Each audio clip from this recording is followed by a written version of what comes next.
Welcome to the Bar Exam Toolbox podcast. Today we're here to share what we think are the key things you need to know about the bar exam. Let's call it your Bar Exam 101 lecture. Your Bar Exam Toolbox hosts are Alison Monahan and Lee Burgess. That's me. We're here to demystify the bar exam experience so you can study effectively, stay sane, and hopefully pass and move on with your life. We're the co-creators of the Law School Toolbox, the Bar Exam Toolbox, and the career-related website Career Dicta. Allison also runs the Girls Guide to Law School. If you enjoy the show, please leave a review on iTunes and check out our sister podcast, the Law School Toolbox Podcast. If you have any questions, don't hesitate to reach out to us. You can reach us via the contact form on barexamtoolbox.com, and we'd love to hear from you. And with that, let's get started.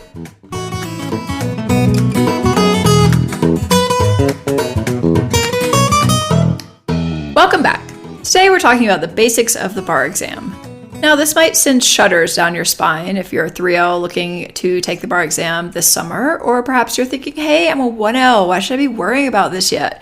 Well, the reality is the bar exam is a pretty big deal, and it's the final hurdle, well, technically, I guess after one of the final hurdles, since you still have to pass your character and fitness to getting your law license. Basically, if you don't pass the bar exam somewhere, you cannot practice law. So, like anything else in law school, whether it's exams or jobs, whatever, we think you actually need to be thinking about it, or at least have it on your radar from day one. Yeah, unfortunately, nobody likes to talk about the bar except like me and the people who work for us. Even you're not thrilled to talk about the bar sometimes. Yeah, I mean, I feel like I took 2 of them. I don't really want to think about it again. It was not a fun experience. I mean, this is, unless you're kind of a freak of nature, like maybe Lee is and a few of our tutors, this is not something that most people really want to spend a lot of time thinking about. Exactly. But it is reality. And you got to understand what you're getting into. Exactly. So let's just start with some bar exam basics. So every bar exam, or every state has their own bar exam, right? Well, that's kind of how it used to be. So the lawyer answer is, it depends. Some states like California or Pennsylvania or Florida still administer their own exams, and they're very state specific. But there is a movement nationally to administer what is called the uniform bar exam. So right now across the country, there are at least 25 jurisdictions that have adopted what is known as the UBE. And if you want to look at a list of states, we have a link to the National Conference of Bar Examiners website, who runs this test, in the show notes. So what's kind of crazy about the bar exam right now, or if you're a 1L, is you should probably find out if your state has adopted the UBE that might shift before you graduate. Because oftentimes the way that this shift happens is it's that the state decides to make this transition, and then they have to give notice. And so, changes don't happen like 2 months after they make this decision. So right, this is a sort of bureaucratic process that you're probably going to have fair warning. I mean, like, just to be totally clear, in case someone's not sure about this, basically, if you pass the bar in a state, you can practice typically in that state. So you've got to kind of pick which state. It's not like there's not like a uniform federal test that you can just take. Right. These are still state-specific exams. Very true. And what's interesting about the UBE, and as it's being administered in all these different all these different jurisdictions, what's kind of challenging is that you might think that just if you pass one state that you can waive into all 25 states. And that's not necessarily the case.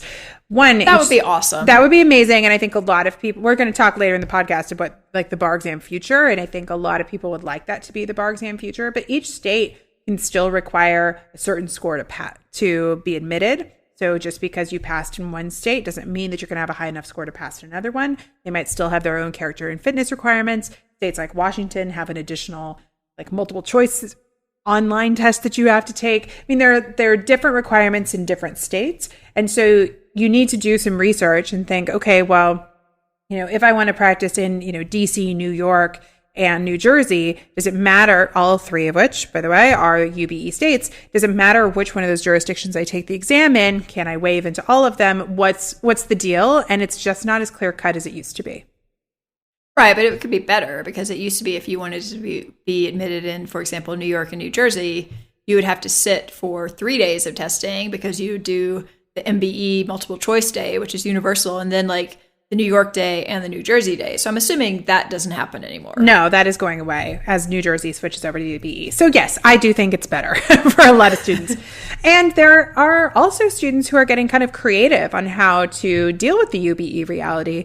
I have also known students who have struggled academically, struggled with tests, and want to practice a type of law at the federal level where it does not matter what state they are licensed in. And so they are actually strategically taking the UBE in jurisdictions which have the highest pass rate and the lowest pass score. And once they pass that test, then they are able to practice at the federal level. And that's all they really care about. So I guess there's some forum shopping going on in the bar world, but it's changing. And you have to really educate yourself to make sure that you're making the choices that are necessary to be licensed in the way that you need to be licensed. I mean, that was true for me. I just needed to pass the bar somewhere because I was doing federal patent litigation. Mm-hmm. So when I was trying to decide which exam, and I was deciding between New York and California, and I couldn't decide, and the judge I was working for was in Boston, and he's like, well, why don't you take Massachusetts? And I was like, I don't really want to stay in like these terrible winters. He's like, it has a 90% pass rate. And I was like, oh, well, maybe that would be a good choice. Maybe and it was just this moment of like, oh, wait, I could take one of the 2 hardest bar exams in the country, or I could take one of the easiest ones. Yeah, I just need to be admitted in federal court. I think I'll take the easy one. I mean, granted, I later took California, but honestly, it really did never make any difference. I think I did one pro bono case where I needed to be admitted in California, but that was it. Yeah.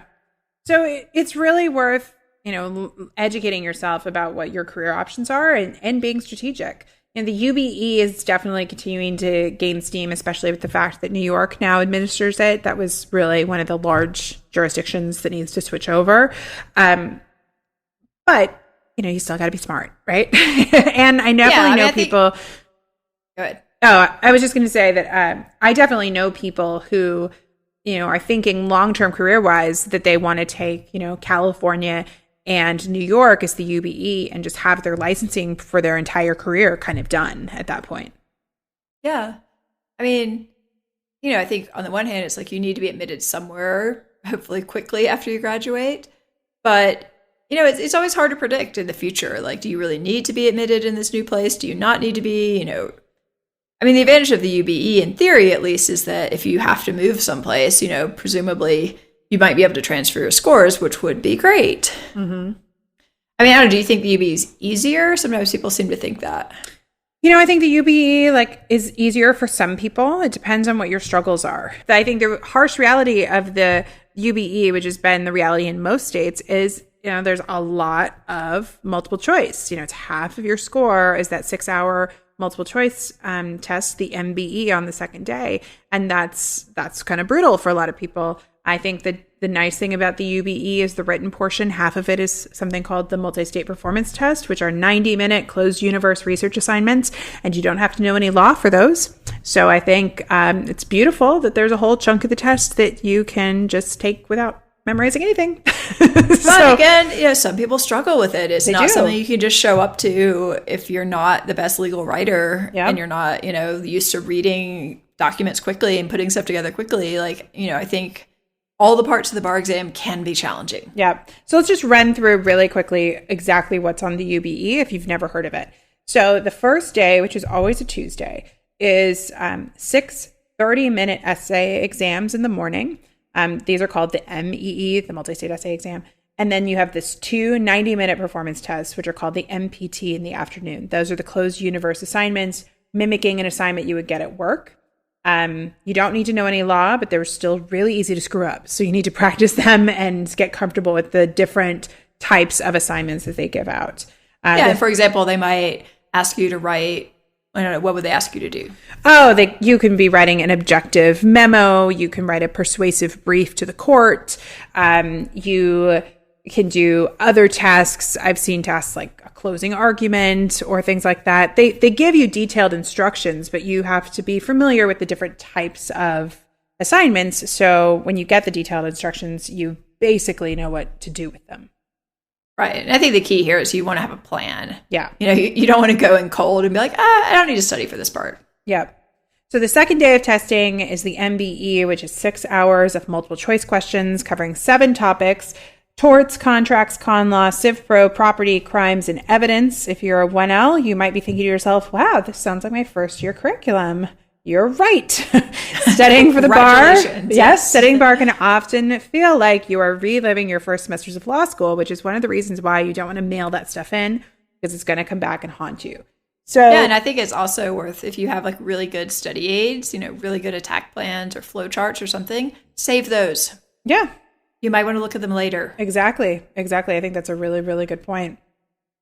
So, the other thing to think about if you're a 1L or 2L and you're thinking of taking the UBE is, are there things you're struggling with that are going to pop up on this test? We're going to talk a little bit more about things you can even do during school to prepare for the exam. But if multiple choice is plaguing you in law school and has plagued you forever, maybe working on that before the bar time is wise. If you are struggling with legal writing or struggling with writing under time pressure, then perhaps doing some planning beforehand to make sure that you are a little more prepared is wise. So really want to know what's coming and evaluate if you see some red flags that are going to cause some problems for you.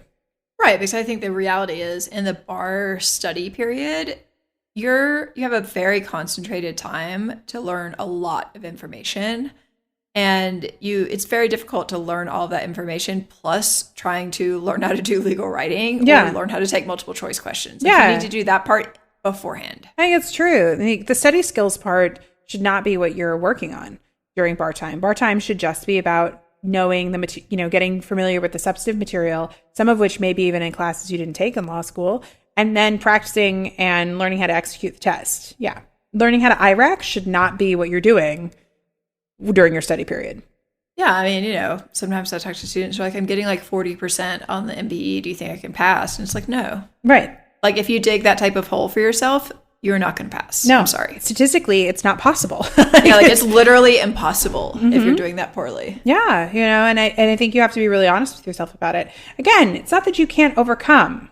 It's just that you may need a bit more preparation than just the standard couple months of study, or in Alison's case, a couple weeks of study. But she's a special snowflake. We don't like to emulate how she studied for her bar exams. No, but the only reason I passed is because I'm really good at standardized tests. And even then, it was really hard. Yeah, exactly. So, I think there are tutors and things out there, which if you're one of those people who's just like, oh, I've always been bad at standardized tests. I've always been bad at multiple choice. There's nothing I can do about it. That's not true. Mm-hmm. There are specific multiple choice bar tutors, and it would probably behoove you to call one of those people and just ask them like, hey, I'm a 2L or a 3L. I want to start working on this beforehand. Can you help me? Or what do you suggest I do? Yeah. Or even we're going to talk about different bar prep tools. I think tools like Adapt-A-Bar, things like that can just focus on the multiple choice. You can actually get access to those typically in this early spring. You can have months of studying with that, to really get up your confidence. You can work on the performance test early because, I think the performance test is a lot like riding a bike. Once you kind of figure out how to do it, you just need to keep up with it so you don't forget. But it's all about figuring out what your plan is and learning how to execute those parts of the test. So, you can do stuff like that early if you struggle with legal writing or you struggle writing under time conditions. So there's a lot of ways that you can make this work for you. I think a lot of people don't want to approach the test thinking, oh, I've got to do all this stuff when I'm a 3L, or, oh, I should just wait to see what happens. Let me tell you, as someone who spends hours and hours and hours on end talking to people who failed the bar, not worth it. Don't roll the dice. We can pretty much tell you what's going to happen. Yeah, don't roll the dice. It's not going to result in a passing score. No, and then the opportunity cost of failing is so high. Like if you can put in some extra effort and some strategic work to minimize the chance of that passing, I think you are better for it. Oh, for sure. One and done. Yep, one and done. All right, let's chat for a minute, though, about the California bar exam changes.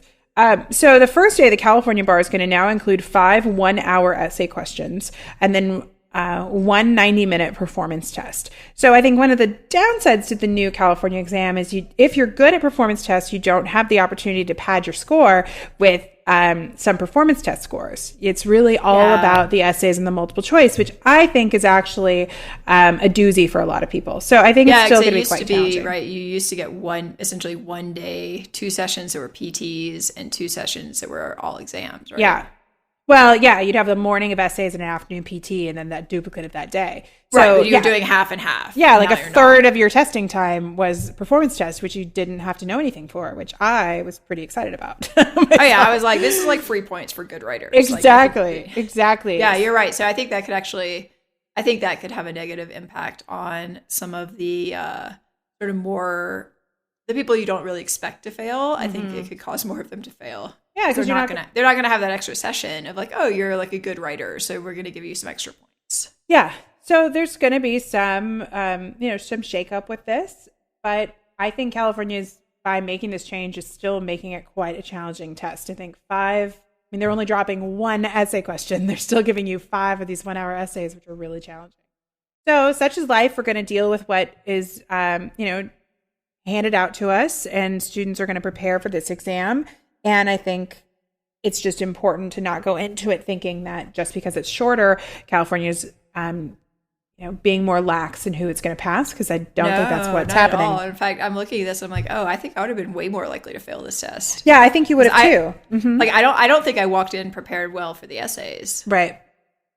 And, that really could have come back to bite me if instead of like an entire PT, I had to do 2 extra essays, like proportionally. Yeah. That would have put me a lot closer to failing. Let's put it that way. Because, and I think that some folks who are taking the attorney's exam may find that reality as well. I mean, the attorney's exam really becomes all about that California specific law without the padding of the big performance test scores. I think it's going to be tough. I think it's going to be tough for a lot of people. There's no way Kathleen Sullivan would pass anyone. Of course, there are other... I think particularly for like out-of-state takers, that's going to be just more brutal. Yeah. I mean, the California law... Because you've got all those subjects in the essays that like you probably haven't studied, like community property and all this stuff. I mean... California wills and trusts, California evidence. California civil procedure was just tested for the first time, which was super brutal. People just really did not expect that one to come up. Yeah, I don't think they're making it easier at all, so beware. Yep, exactly. Other states that have their own exams, Florida is quite unique. You still have to take the MBE on the second day, but their essay exams are different. Texas is a little bit different. Pennsylvania even has its own performance test. It's a little bit different. So if you are in one of these jurisdictions that's still administering their own exam, even though this general advice should still be helpful, you need to go educate yourself on the specifics of the exams that you are ending up needing to take. Yeah, I mean, one of the problems in these sort of states that are becoming, increasingly outliers not doing the UBE is like, it's actually hard to find tutors. That is very true. We get a lot of requests for people who are like, oh, I need a tutor in Texas. And it's like, I've tried to find people, but yeah. So oftentimes, Texas still uses the MPT, the multi-state performance test. And so we can help you with that and with some MBE stuff, but we can't help you with Texas specific law. We don't have anyone on our team who's an expert in Texas law. So you got to shop around and make sure that you can find the resources you need, especially in these very unique jurisdictions. Yeah. All right. So if you are literally breathing and attending law school, you have probably had some sort of interaction with a bar provider who's been tabling at your school, trying to get you to sign up, maybe during orientation. I don't think they're allowed to do it during orientation, but it kind of feels that way. From like day one, I remember of like 1L year, they had their reps running around. It was like, oh, have you signed up for a bar course yet? I'm like, I haven't even gone to class yet. Yeah, I know. The big ones are Barbary and Kaplan. There are other online courses that are more economical that are still, good courses. Themis and BarMax are some others that are out there. Some of the states have state-specific ones in these like outlier states. Yeah. So the reality, though, I think that you need to think about is you don't have enough information when you are a brand new 1L to know what your reality is going to be for the bar. You don't necessarily know what state you're going to practice in. You don't know what your academic strengths and weaknesses are. You don't know if you're going to go take Massachusetts where there's a 90% pass rate. Maybe you don't need to pay for $5,000 or however much some of these commercial bar courses take. Not everybody needs to study in the same way. Everybody comes to this with different needs. I mean, we're talking a lot of money comes through these bar companies. And yeah, they're giving you a $100 discount here, a $100 discount there. But I think you would be wise to just wait a little bit and learn more about and comparison shop, just so you can make some really wise decisions, because you don't know what your financial situation is going to be when it's time to sit for the bar exam. I mean, 1,000 here, 1,000 there, it can actually really start to make a really big difference when it comes to taking out bar loans. Yeah, I just think there's so much pressure for people to sign up immediately. And there's this, super high pressure sales, like, oh, you're going to fail if you don't sign up now. Oh, they're like, oh, we'll give you all these like 1L outlines and all this stuff. It's like, okay, great. Like, maybe that's worth it to you to pay thousands of dollars, but the reality is, I think you're absolutely right. Like, you just don't know what type of law student you're going to be, and you don't know where you're going to practice. So, like, oh yeah, of course, like, we'll give you a course anywhere. But yeah, the reality is, if you take California, you might need a full service program. If you take a state with a very high pass rate, you might be able to get by with something that's a lot less expensive and still be pretty sure you're going to pass. Yeah. I mean, it's really individualized, and it's important to remember that these large bar review providers are trying to sell one solution to every student at every law school in every state. And they're also, I mean, at least Barbary is owned by a VC firm. These are venture capitalists. Like, they're there to make money. Yeah. They're not there to, like, individualize your personal bar prep and care for you along the way. Their goal is to make money, and there's nothing wrong with that. Yeah. But, I think just taking a deep breath and sort of stepping back from these sort of high pressure sales tactics can ultimately give you a lot better idea later on about what's going to work best for you. Yeah, because most people don't even realize at the very beginning that almost all of these providers offer some sort of free prep for the MPRE, which is the ethics exam that you have to take typically when you're a 3L, which is a multiple choice few hour exam. But they'll give you materials for free so you can try out their products. Like, yeah. And, they'll say, oh, well, you'll also get MPRE prep materials for free. Yeah, you'll get that anyway. Yeah, like, everyone could have that. Yeah. So you don't have to sign up and pay to get the free materials. You can just go and ask for it. Right. And the beauty is, I think that really allows you to shop around, sign up for a few different providers, compare their materials, see what you like, talk to graduates who went to your school, see if they have good things to say about some of these bar programs, see if they have bad things to say. Right, because each one has their strengths and weaknesses. Yeah. None of these are terrible programs. Like, people do each of these programs and they pass the bar. People also absolutely do each of these programs and fail the bar. Yeah. So, there's no guarantee here. Like, you ultimately are the one who has to put in the work, and you have to find a program that is affordable for you and that works with what you actually need. And I think what a lot of people expect from these bar programs is that it's going to be one out-of-the-box solution for them, even if they have specific needs. And I think that's a mistake. There are supplementary programs or tutors or things like that can, help you work with your own strengths and weaknesses to set yourself up for the most success. So, we just did an entire podcast on this. Yeah. So we just mentioned like Adapt-A-Bar earlier in this podcast, which is an MBE prep program. We'll link to a podcast we did on the MBE that has a promo code for them. It's very helpful. There can be other substantive supports like lean sheets, which are some outlines that we like a lot that are very bare bones outlines. People find a multitude of materials that are given to you by the bar prep programs to be very overwhelming. So we like lean sheets because they're very bare bones, outlines a little closer to what minimum competency looks like. We have programs like Sketchy Law, which is a visual learning program. Their videos some students find very helpful. You have flashcards like Critical Pass. You have tutors like us who work with first time and repeat takers, both either outside the prep period or during the prep period. I mean, you name it. But again, you have to think for yourself about what your strengths and weaknesses are, and then build your team or your group of resources that are going to meet your individual needs. Right. I think that's the key. This just is not like a one size fits all solution, even though it sometimes is presented that way. There is absolutely no guarantee if you shell out thousands and thousands and thousands of dollars and do whatever a program tells you to do that you're going to pass. Yeah. I mean, we talked about this at our last episode, that I think one of the last bar episode, that one of the worst pieces of advice is, we'll just do everything that your bar prep company tells you and you'll pass. Because I talk to people like that all the time and they don't pass. Like, that doesn't mean you're going to pass. Just because you do the busy work doesn't mean you're going to pass. You still have to be able to perform in the room and make it happen.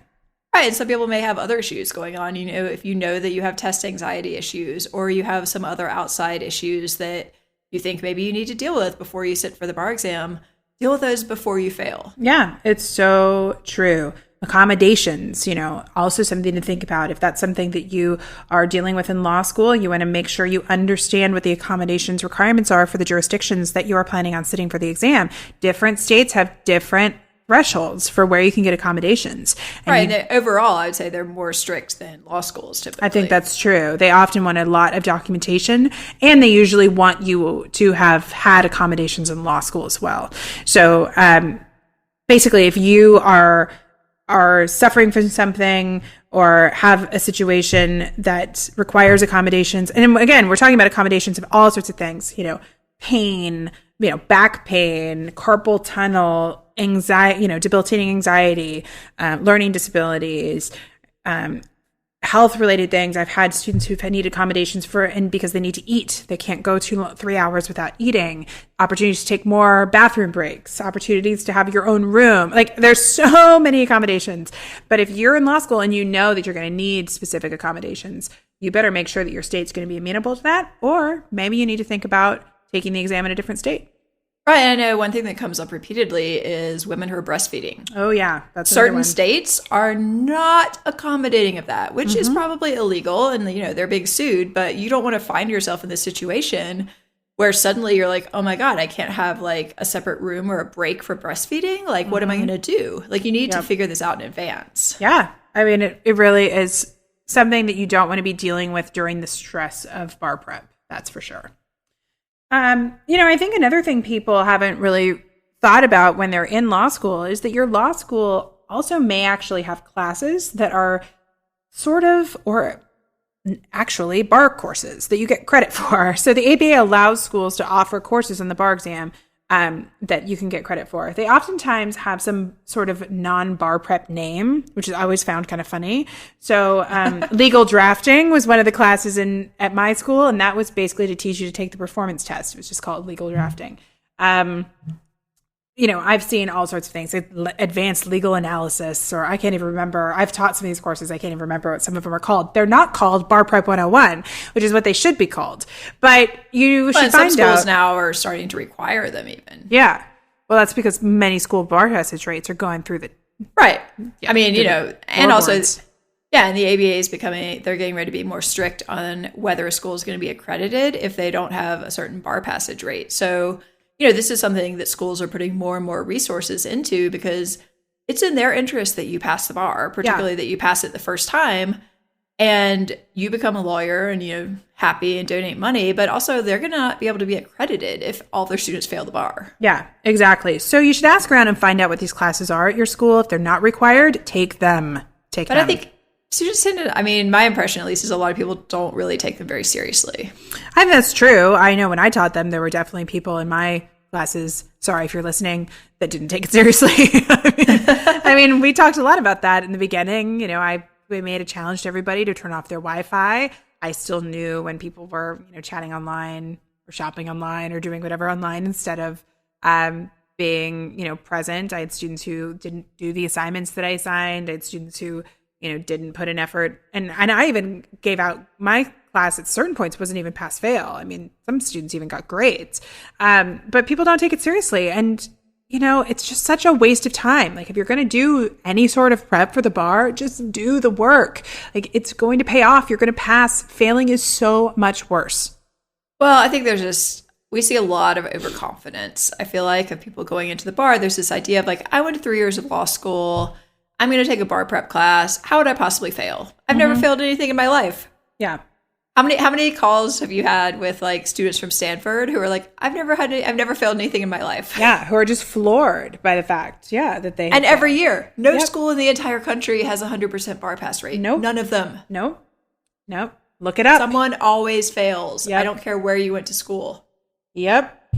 Another thing, if you're kind of scratching your head and saying like, I don't really buy it. You're like, it can't be that hard. I think that you should, when you have some free time, go walk over to your academic support office or go to the library where they typically will have some bar related books that you should flip through and take a few MBE questions, read some essay questions, see how easy they are.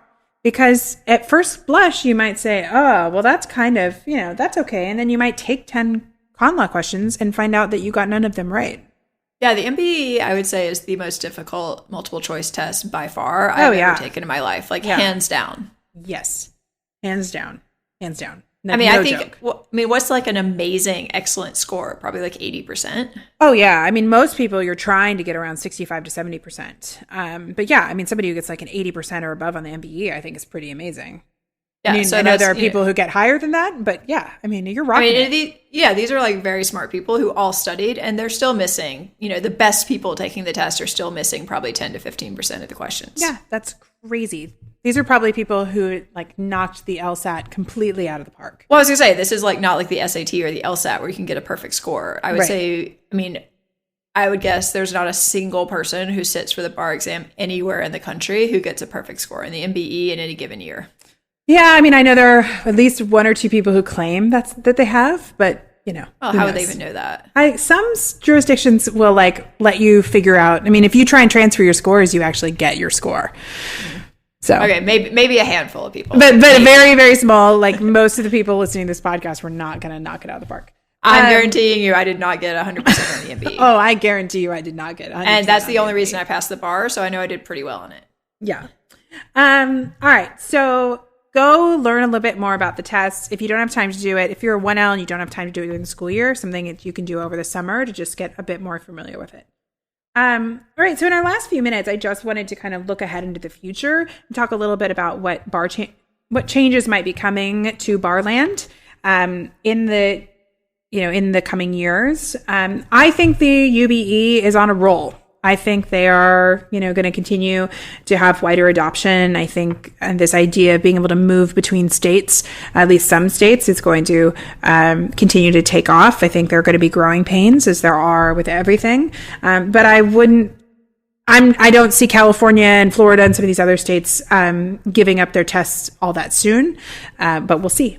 So I think it's something to watch. I think if you're looking at it from the perspective of the state, if you're just like a random state that most people are not like breaking down the doors to move to, like they might be in Florida or in California, why not just use the UBE? Like, who wants to write and grade these questions? Like, right. Because it's a hassle. It is. It's an expensive process. A really expensive process for the states to administer this test themselves. I also think there's talk, and I think the ABA frequently has discussions on this because we read articles about it, of allowing students to take the bar exam while they're still in law school, so you don't have this delayed licensing. I don't think this is really going to happen anytime soon, but it's something that's definitely being discussed. I think there are pros and cons to that. A lot of my friends took the CPA exam in college, so they could have that license when they graduated. Hey, maybe it's going to happen, but for now it's not. But it's definitely something that's being talked about. And then, of course, there is a camp that just wants to get rid of the bar exam completely, which I highly doubt will be the reality. Hey, Wisconsin. Isn't it Wisconsin? If you go to school in Wisconsin, you don't have to take the bar exam? At least if you used to. I don't know if they've changed the rules, but yes, if you went to it was only, I think, if you went to the University of Wisconsin. I think it's any school in Was it any school in Wisconsin? Well, I'm not sure. I don't know if people are, no offense to Wisconsin listeners, I just don't know that the number of lawyers are beating down the door to go move to Wisconsin. In the same way that New York or California feel like they're trying to manage their lawyer population. Well, the other thing is I'm not entirely sure, does that really get you licensed in federal courts? I guess if you're admitted in Wisconsin, it does, but I don't know. Weird. So it's a weird outlier. Yeah. That in Louisiana, those are the weirdest outliers. Yeah. But, I think there's a lot of debate about whether or not the bar exam, is the right way to get people licensed, whether an apprenticeship makes more sense, if this is an archaic exam, if it is, prejudice against certain populations. There's lots of.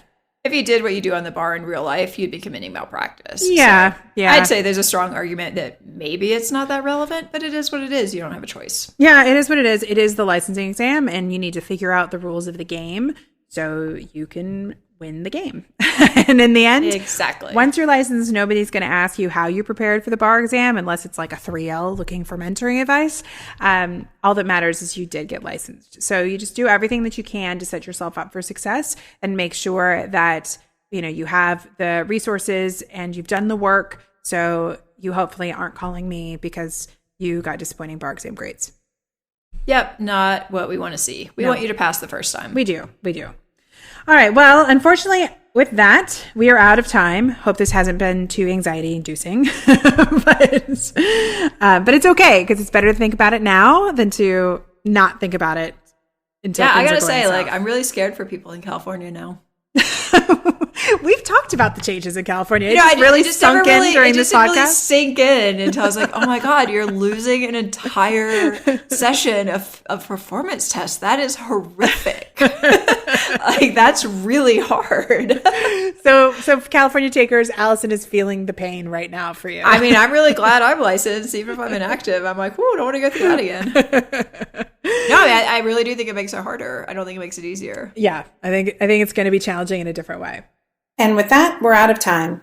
But before we finish up, I want to take a second to remind you to check out our blog at barexamtoolbox.com, which is full of helpful tips to help you prepare and stay sane as you study for the bar exam. You can also find information on our website about our courses, tools, and one-on-one tutoring programs to support you as you study for the UBE or California Bar Exam. If you enjoyed this episode of the Bar Exam Toolbox podcast, please take a second to leave a review and rating on iTunes. We'd really appreciate it. And be sure to subscribe so you don't miss anything. If you're still in law school, you might also like to check out our popular Law School Toolbox podcast as well. If you have any questions or comments, please don't hesitate to reach out to Lee or Alison at lee@barexamtoolbox.com or allison@barexamtoolbox.com, or you can always contact us via our website contact form at barexamtoolbox.com. Thanks for listening, and we'll talk soon.